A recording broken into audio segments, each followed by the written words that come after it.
नमस्कार, आप देख रहे हैं मैनपुरी सिटी न्यूज और मैं हूं आपके साथ पूर्वी राय। रुक कर लेते हैं आज कुछ मुख्य खबरों की ओर।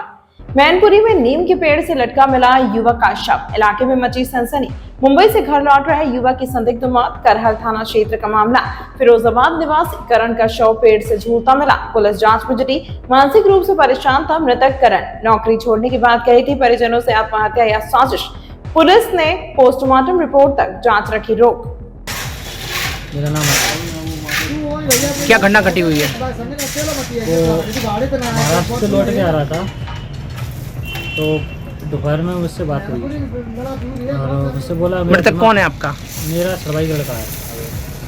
तो मुझसे बोला कि मेरा दिमाग काम नहीं कर रहा है, ये वो मैं घर जा रहा हूँ अपने। फिर उसके बाद मैंने फ़ोन किया। फिर आज सुबह मुझे पता पड़ा कि उसने फांसी लगा ली। कितने टाइम पता लगा आपको? मुझे 8-9 बजे पता लगा। कहाँ का रहने वाला था ये? बेजुआ का, सिरसागंज के पास में बेजुआ काम पड़ता है। पुलिस को जानकारी मिली है? हाँ, उन्हीं को जानकारी मिली सबसे पहले, तो मुझे तो बाद में मिली, उसके बाद ही मुझे पता पड़ी। क्या उम्र थी? हमारा उसकी 18 साल। क्या करते थे ये महाराष्ट्र में काम करता था, हलवाई का।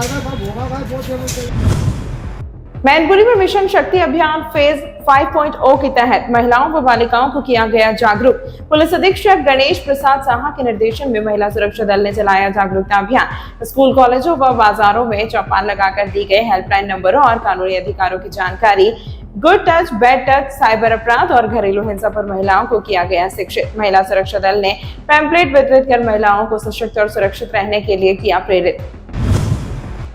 मैनपुरी में गूंजा जन जागरूकता की बात, जन जन के साथ यूपी 112 ने चलाया विशेष सुरक्षा अभियान। नुक्कड़ नाटकों के माध्यम से यूपी 112 ने लोगों को बताया हर संकट में बस एक कॉल दूर है मदद। एलईडी वैन बनी चलती सुरक्षा पाठशाला, वीडियो के जरिए बताई गई सवेरा योजना और नाइट एस्कॉर्ट सेवा। थाना करहल, बरनाहर और घिरौर क्षेत्र में यूपी 112 टीम ने दिया जन सुरक्षा का संदेश। सड़क दुर्घटना, छेड़खानी और घरेलू हिंसा जैसे विषयों पर जागरूकता फैलाकर जनता से जुड़ी यूपी 112 टीम। करहल में एएसपी ग्रामीण राहुल मिठास और सीओ अजय सिंह चौहान ने भारी पुलिस बल के साथ की सघन चेकिंग। संवेदनशील स्थलों पर पुलिस का पैदल गश्त अभियान, सुरक्षा व्यवस्था का लिया जायजा। अधिकारियों ने दी हिदायत, संदिग्ध गतिविधियों पर तुरंत की जाए कार्रवाई। भीड़ भाड़ वाले क्षेत्रों में विशेष निगरानी के निर्देश। सुरक्षा व्यवस्था को किया मजबूत, जन सामान्य से अपील, संदिग्ध व्यक्ति या वस्तु दिखने पर तुरंत पुलिस को दे सूचना। एसपी मैनपुरी गणेश प्रसाद साहा ने कोतवाली क्षेत्र में पुलिस बल के साथ की सघन चेकिंग। संवेदनशील स्तरों पर पैदल गश्त कर एसपी ने सुरक्षा व्यवस्था का लिया जायजा, संदिग्ध गतिविधियों पर त्वरित कार्रवाई के निर्देश। पुलिस को दी उच्च सतर्कता बरतने की हिदायत। भीड़ भाड़ वाले क्षेत्रों में बढ़ाई गई निगरानी, सुरक्षा व्यवस्था को किया और मजबूत। एसपी साहा बोले, जन सुरक्षा हमारी सर्वोच्च प्राथमिकता, हर स्थिति पर पुलिस की पैनी नजर।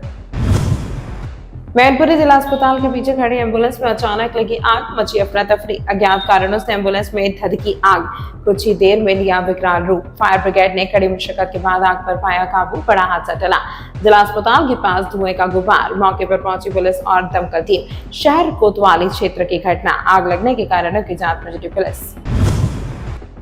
मैनपुरी के किन्हवार गांव में मामूली विवाद पर दो पक्षों में मारपीट, 4 लोग हुए घायल। ईंट पत्थर और गड़ासी से हमले के आरोप, दोनों पक्षों ने एक दूसरे के खिलाफ दी तहरीर। बढ़ते तनाव को देखते हुए पुलिस ने 3 लोगों को लिया हिरासत में, दोनों पक्षों के घायलों का उपचार जारी। पुलिस ने मामला शांत कराने के लिए बढ़ाई निगरानी। थाना क्षेत्र में तनाव के बीच पुलिस ने आरोपियों को न्यायालय गुरावली किया पेश। कहाँ के रहने वाले हैं? किन्हावर के। थाना कौन सा लगता है?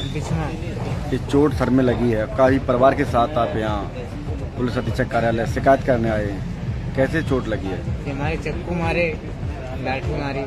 किसने? राजेश ने, राजेश के भतीजे ने। ये कहाँ के रहने वाले हैं लोग? राजेश किनावर के हैं और उनके भतीजे और भांजे मैनपुरी के हैं। आप कहाँ के रहने वाले हैं? किनावर। ये तो मारपीट जो की है, किस बात को लेकर मारपीट की है? मारपीट वही पहले 700 हो गई, फिर दोबारा हमारे घर पर गुंडे चढ़ा दिए मानने को। नहीं, ऐसी वजह क्या रही, क्यों मारपीट की है? फिर भी कह रहे थे, मुझे ये कह रहे हैं कि जो सभी है पागल है, पागलों को कमाई कौन खाएगा, जो कमाई खुलवे खाएंगे और कोई खाएगा। जिसका आपने विरोध किया? वो चलेगी कि कमाई हम ही खाएंगे, पूरा खाएंगे, जैसी कमाई कौन खाएगा पागल है। आपने विरोध किया तब मारपीट की? मारपीट करी नहीं, शिकायत थाना बिस्वा में नहीं की थी आपने? शिकायत वहाँ आप हमारी सुनवाई नहीं थी, वहाँ कोई कार्रवाई नहीं कोई हुई? कार्रवाई नहीं। क्या चाहते हैं? हम ये चाहते हैं कि मारपीट करो दोबारा। ये चोट जो लगी है कौन है आपके? हमारे देवर देवर हैं। ये कैसे चोट लगी है? ये उनको राजेश घर पर चढ़ गए थे 1 बजे। राजेश और राजेश के 2 भतीजे थे, वो भी नाम को हतो, और उनके 2 भांजे थे और दीगर आदमी थे, सब पहचान नहीं पाए। नहीं तो क्यों, ऐसी वजह क्या रही? वजह ये रही है, खेतन से जा रहा था तो रास्ते में वो गोबर डालने जा रहा था, ये अपने खेतन से आ रहा था, तो इसका एक्सीडेंट हो गया, इसीलिए कम दिमाग का है, तो इसकी बहू चली गई छोड़ के सर। और बहू जाने पर वो मजाक में इनकी लड़ाई भई खेतन से सुबह की शिकायत थाना बिस्वा में नहीं की थी? फिर थाने से शिकायत सर वो भी पाल्टी गई और जे भी गई, थाने शिकायत करके फिर घर पे पहुंच के हमारे घर पे राजेश ने गुंडे अपने भतीजे अपने भांजे सब चढ़े और हमारी सास और ससुर की मार तोड़ पीट करी। क्या चाहते हैं? अब भाई हम चाहते हैं सही हो, कार्रवाई हो भाई। एडीजी आगरा जोन अनुपम कुलश्रेष्ठ ने मैनपुरी में महिलाओं की सुविधा हेतु पिंक बूथ का किया उद्घाटन। मिशन नारी शक्ति के तहत महिलाओं से जुड़ाव बढ़ाने की दिशा में बड़ा कदम। एडीजी बोले, महिलाएं निसंकोच अपनी बात कह सकें, यही है पिंक बूथ का उद्देश्य।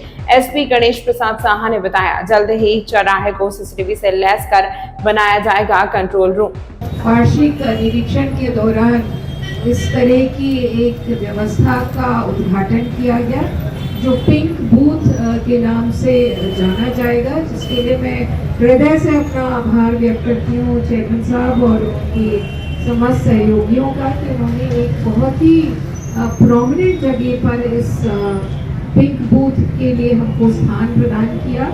और मैं समझती हूँ कि जो महिला सशक्तिकरण का जो नारा हमारे मुख्यमंत्री जी ने दिया है उसके अनुपालन में एक बहुत बड़ी पहल है ये, क्योंकि देखिए जो इसका लोकेशन है ये बहुत ही अहम और इम्पोर्टेंट है, और मेरे ख्याल से जो महिलाओं के प्रति हम सुरक्षा चाहते हैं उसी के सिलसिले में ये स्थापित हुआ है। और इसका लोकेशन इतना इम्पोर्टेंट है कि यहाँ पे 360 डिग्रीज एक व्यू मिल सकता है कि बाजार में क्या चल रहा है, क्या गतिविधियाँ हैं, महिलाएं हमारी सुरक्षित हैं कि नहीं हैं, और हम क्या बेहतर कर सकते हैं। तो एक डेफिनेटली डेटरेंस का भी काम करेगा और एक पुलिस की पैनी नज़र 360 डिग्रीज पर रहेगी, और महिला के सुरक्षा ये कदम बहुत ही अहम और इम्पोर्टेंट था।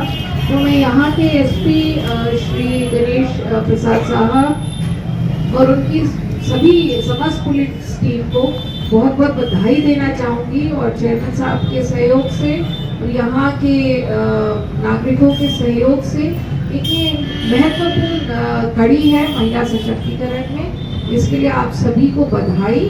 और मैं चाहूँगी कि जो पुलिस और प्रशासन अत्यंत संवेदनशील है। इसी कड़ी में जो मिशन शक्ति योजना चलाई जा रही है, इसी में पिंक बूथ की परिकल्पना और मैम की प्रेरणा से कोतवाली क्षेत्र में सम्मानीय चेयरमैन साहब बहुत ही मौके की जगह हम लोगों को दी है। मैम, ये एक ऐसी जगह है जहाँ से बाजार और बाकी सारा जो परिवहन है वो होता है, तो इस पिंक बूथ की जगह बहुत अच्छी तरीके से चेयरमैन साहब ने दी है, बहुत बहुत शुक्रगुजार है। मैम, इस अवसर पर, इस उद्घाटन पर मैं चाहूँगा मैम कि आप सभी लोगों को आशीर्वाद दें। एडीजी आगरा जोन ने मैनपुरी पुलिस कार्यालय का किया वार्षिक निरीक्षण। एसपी गणेश प्रसाद साहा और पुलिस अधिकारियों के साथ एडीजी ने विभिन्न शाखाओं का लिया जायजा। क्राइम ब्रांच, महिला सहायता प्रकोष्ठ और विशेष जांच प्रकोष्ठ सहित नई कई शाखाओं का हुआ निरीक्षण। एडीजी आगरा जोन अनुपम कुलश्रेष्ठ ने मैनपुरी पुलिस लाइन में नवनिर्मित गैस गोदाम का किया उद्घाटन। पुलिस कर्मियों की सुविधा के लिए तैयार हुआ आधुनिक गैस गोदाम, एडीजी ने किया लोकार्पण। एडीजी अनुपम कुलश्रेष्ठ ने कहा, पुलिस बल के कल्याण और सुविधा हमारी प्राथमिकता। मैनपुरी पुलिस लाइन में नई सुविधा से रसोई प्रबंधन होगा और अधिक सुव्यवस्थित। उद्घाटन कार्यक्रम में वरिष्ठ पुलिस अधिकारियों और कर्मियों की रही उपस्थिति। एडीजी आगरा जोन ने मैनपुरी पुलिस लाइन सभागार में सैनिक सम्मेलन व समीक्षा गोष्ठी की अध्यक्षता की। अपराध नियंत्रण और कानून व्यवस्था को लेकर एडीजी ने अधिकारियों को दिए सख्त निर्देश। लंबित विवेचनाओं, जन शिकायतों, साइबर अपराध और महिला उत्पीड़न मामलों पर त्वरित कार्यवाही के निर्देश। एडीजी ने पुलिस कर्मियों की समस्याएं सुनी, समाधान हेतु संबंधित अधिकारियों को दिए आदेश।